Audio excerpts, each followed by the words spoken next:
नमस्कार, मैं डॉक्टर अमित व्यास फिर हाजिर हुआ हूँ आज फिर एक ऐसे विषय पर चर्चा करने के लिए जो हमारे लिए काफ़ी जिज्ञासा का, चिंता का, मानसिक अवसाद का कारण बनता है। वह है नौकरी, चाहे वो सरकारी, चाहे वो निजी क्षेत्र की हो या रोजगार से संबंधित समस्या। देखिए, रोजगार हमें कैसे प्राप्त होना चाहिए, कैसे होगा, निजी क्षेत्र में होगा या सार्वजनिक क्षेत्र में होगा, या हम व्यापार करेंगे या व्यवसाय करेंगे वगैरह वगैरह, इस प्रकार के मानसिक स्थिति या मानसिक अवसाद की स्थिति सभी परिवार के सदस्यों में से उन सदस्यों के साथ ज़्यादा देखने को मिलती हैं जो युवा वर्ग के हैं। देखिए, आज चूंकि जिस प्रकार का हमारा सामाजिक ढांचा, हमारा रहन सहन और हमारी सोच में जिस प्रकार के उतार चढ़ाव आते रहते हैं, और पिछले करीब 2-2.5 साल में जिस प्रकार से कोरोना का कहर हुआ है, उससे बेरोजगारों की संख्या में वृद्धि हुई है, रोजगार के अवसरों में काफ़ी हद तक कमी भी आई है। तो ऐसे समस्याओं को या इस प्रकार की चिंताओं का अगर समय पर अवलोकन कर लिया जाता है या उसके बारे में भविष्य को लेकर अपने आप को सुदृढ़ बनने के लिए प्रयास कर लिए जाते हैं, तो निश्चित मान के चलिए कि विपरीत परिस्थितियां, चाहे वो प्राकृतिक हो या मानवीय हो या किसी और अन्य प्रकार की हो, हम उससे बहुत आसानी से अपने आप को बचा सकते हैं या उसमें अपने आप को सरवाइव कर सकते हैं। देखिए, सबसे बड़ा विषय यह है कि ऐसे कौन से कारण हैं जिनकी वजह से हम इस बात पर निर्णय नहीं ले पाते हैं कि हम व्यापार करें या व्यवसाय करें या नौकरी करें, और नौकरी में भी सरकारी नौकरी के प्रयास या निजी क्षेत्र के प्रयास। तो देखिए, ये अलग अलग पारिवारिक स्थितियों की अलग अलग सोच रहती है, मगर सामान्यतः हर व्यक्ति जब पढ़ा लिखा हो जाता है या जब वो शारीरिक और मानसिक रूप से आजीविका की तलाश या रोजगार के संभावनाओं पर प्रयत्न करना चालू करता है, तब से ही समस्याओं का जन्म होता है। जहां तक सवाल है ज्योतिष का, देखिए, ज्योतिष के कुछ ऐसी मान्यताएं और कुछ ऐसे नियम हैं या कुछ ऐसी स्थितियां देखने को आई हैं कि अगर व्यक्ति इस समस्या का समाधान प्राप्त कर लेता है तो निश्चित मान के चलिए कि लगभग वो अपने जीवन की 50% कष्टों का, टेंशन्स का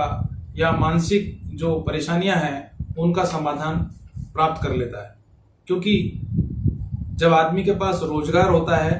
तो वो बहुत सारी समस्याओं का समाधान करने में शारीरिक, मानसिक और आर्थिक तीनों ही प्रकार से क्या होता है, सक्षम होता है।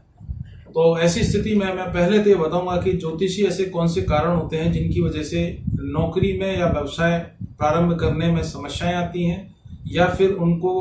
समस्याएं जब वो पूरी हो जाती हैं या खत्म हो जाती हैं तो उन व्यापार को, नौकरी को सही तरीके से चलाने के लिए या उसमें सफलता प्राप्त करने के लिए हमें क्या प्रयास किए जाने चाहिए। देखिए, 5 मूलभूत ज्योतिषीय कारण है। पहला कारण है, जब किसी पुरुष अथवा महिला की कुंडली में सूर्य और बृहस्पति और शनि की स्थिति शुभ नहीं होती है तो ऐसे व्यक्तियों को रोजगार या आजीविका को लेकर कई प्रकार की समस्याओं का सामना करना पड़ता है। दूसरा कारण है, जब किसी की कुंडली में काल सर्प योग होता है तब भी ये समस्याएं देखने में आती हैं। तीसरा कारण है, जब उनकी कुंडली में कोई पितृदोष जैसी समस्या अगर उपलब्ध होती है तो वो भी कहीं ना कहीं आजीविका या रोजगार में व्यवधान पैदा करती है।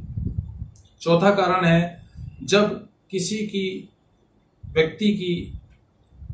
बृहस्पति की स्थिति शुभ होती है, रोजगार मिल जाता है, लेकिन रोजगार में बार बार स्थानांतरण हो जाना, प्रमोशन नहीं मिलना, या अपने बॉस से नहीं बनना, या सबऑर्डिनेट्स स्टाफ के साथ में कोऑर्डिनेशन नहीं बैठना, ये समस्याएं भी निकल कर आती हैं। तो उसका मूलभूत कारण होता है राहु। और 5वां कारण होता है, जब पुरुष अथवा महिला की कुंडली में कहीं ना कहीं ऐसा योग होता है कि विवाह से पूर्व उसका भाग्य उदय नहीं होगा बल्कि विवाह के बाद होगा। और समस्या यह है कि हमारी सामाजिक संरचना में ज़्यादातर जब हम लड़की की शादी करते हैं या लड़के की शादी करते हैं तो कहीं ना कहीं हमारा उद्देश्य होता है कि दोनों या दोनों में से एक व्यक्ति रोजगार से युक्त होना चाहिए। तो ये भी तभी हो सकता है जब दोनों की कुंडली या दोनों में से किसी एक की कुंडली में शनि का प्लेसमेंट और बुध का प्लेसमेंट अच्छी जगह पर होता है, तो उन्हें सही समय पर एजुकेशन प्राप्त हो जाती है और उस एजुकेशन के प्रपोर्शनेट रेशो में उसे रोजगार के अवसर भी प्राप्त हो जाते हैं। रोजगार चाहे वो सरकारी क्षेत्र का हो या निजी क्षेत्र का या व्यवसाय का। तो अगर ऐसा आप समस्याओं का सामना कर रहे हैं तो ये मान लीजिए कि कहीं ना कहीं इसका कोई ना कोई ज्योतिषीय कारण है। लेकिन कारण तो हमने पता लगा लिया, लेकिन इस कारण का सही परिणाम निकले उसके लिए क्या उपाय हैं? तो बहुत साधारण से उपाय हैं। सबसे पहला काम तो ये है कि अगर आपको किसी अन्य माध्यम से या किसी और तरीके से ये पता पड़ जाए कि आपकी कुंडली में कालसर्प योग है, तो सबसे पहले आप ये कीजिए कि आप उस कालसर्प की पूजा अवश्य तुरंत प्रभाव से कराएं। दूसरा, अगर ये पता लगे ये पितृदोष है जिसकी वजह से भी रोजगार में समस्या पैदा हो रही है, तो पितृदोष का भी उपचार करें। और अगर वो उपचार कराने में आप आर्थिक रूप से समृद्ध नहीं हैं, तो प्रति अमावस्या यानी हर अमावस्या को आप काले कुत्ते को रोटी खिलाएं, प्रतिदिन गाय को रोटी खिलाएं। अमावस्या के दिन किसी ऐसे व्यक्ति को भोजन कराएं जो वास्तव में भूखा हो और जो उस अनाज का या उस भोजन के लिए वास्तव में इच्छुक हो और उसकी इच्छाएं उससे पूरी हो रही हो। तीसरा उपचार है कि ऐसे व्यक्तियों को प्रतिदिन सूर्य को जल चढ़ाना चाहिए, सूर्य नमस्कार करना चाहिए, आदित्य हृदय सूक्त का पाठ करना चाहिए और 5.25 रत्ती का माणिक्य अनामिका उंगली में सोने में अथवा तांबे में धारित करना चाहिए। और अगर ये समस्या किसी प्रशासनिक सेवाओं को लेकर या जुडिशरी से संबंधित या मिलिट्री से संबंधित रोजगार को लेकर समस्या आ रही है, तो ऐसे व्यक्ति अथवा महिला को 5.25 रत्ती का पुखराज सोने में तर्जनी उंगली के में अवश्य रूप से धारित करना चाहिए। और रविवार का व्रत आवश्यक रूप से करना चाहिए। उस दिन नमक का सेवन नहीं करना चाहिए। और सबसे इंपॉर्टेंट बात यह है कि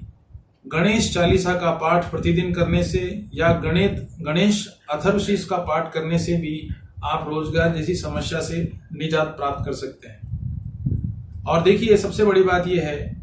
कि कुंडली में कोई सा भी दोष हो, समस्या कैसी भी हो, व्यक्ति को 2 नियम जीवन पर्यंत करने चाहिए।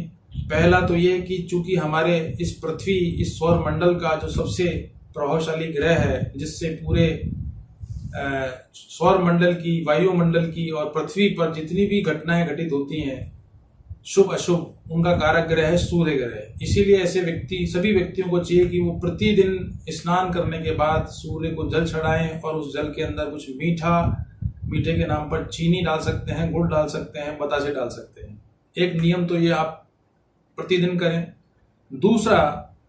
शिव जी को जल चढ़ाने से सभी कष्टों का निवारण होता है, क्योंकि ऐसा शास्त्रोक्त भी है, ऐसा वेदों और उपनिषदों और पुराणों से भी ये प्राप्त हुआ है कि दुनिया में जितने भी बड़े बड़े अच्छे और बुरे घटनाएं, दुर्घटनाएं या जितने भी ऐतिहासिक घटनाएं घटित हुई हैं, उन ऐतिहासिक घटनाओं को घटित करना या उसमें कोई भी यथोचित परिवर्तन करना या आमूलचूल परिवर्तन करने के पीछे अगर वो किसी देवता का हाथ रहा है या जिस सुप्रीमो का नाम रहा है, वो है भगवान शिव। चाहे आप रामायण काल की बात कर लीजिए, महाभारत काल की बात कर लीजिए या समुद्र मंथन की बात कर लीजिए, यानी किसी भी विषय पर अगर आप बात करेंगे तो शिव जी का नाम कहीं ना कहीं सर्वोपरि स्थान पर आता है। तो प्रत्येक व्यक्ति, चाहे वो पुरुष हो या महिला हो, अगर आजीविका से संबंधित या रोजगार से संबंधित कोई समस्या है तो प्रदोष का व्रत करें या शिवरात्रि का व्रत करें या प्रतिदिन शिव जी को जल चढ़ाएं। जल चढ़ाने के साथ साथ में कच्चा दूध चढ़ाना बहुत आवश्यक है। और अगर रोजगार में प्रमोशन नहीं हो रहा है, उसमें यश या सम्मान की प्राप्ति नहीं हो रही है या आर्थिक रूप से संपन्नता नहीं हो रही है, तो हर प्रदोष के दिन आप गन्ने का रस शिव जी पर चढ़ाएंगे तो उसमें आपको 100% सफलता प्राप्त होगी। ये मैंने आपको बताया कि किस प्रकार से रोजगार के अवसर या व्यवसाय के अवसर प्राप्त होने में संकट आते हैं या उसके कौन से ज्योतिषीय कारण हैं वो बताए, और उनके ज्योतिषीय उपाय क्या हैं वो भी मैंने आपसे चर्चा करी। देखिए, जो मेरे वीडियोस हैं, कृपया करके आप पूरे वीडियोस को देखा करें और मेरे द्वारा बताए गए जो उपाय हैं वो सामान्यतः व्यवहारिक होते हैं। फिर भी अगर कोई समस्या है तो आप मुझसे संपर्क कर सकते हैं। मैंने अपना मोबाइल नंबर मेरे यूट्यूब चैनल के ऊपर लिखा हुआ भी है। और दूसरा ये कि इसको लाइक करें, शेयर करें और सब्सक्राइब अवश्य रूप से करें। नमस्कार, धन्यवाद।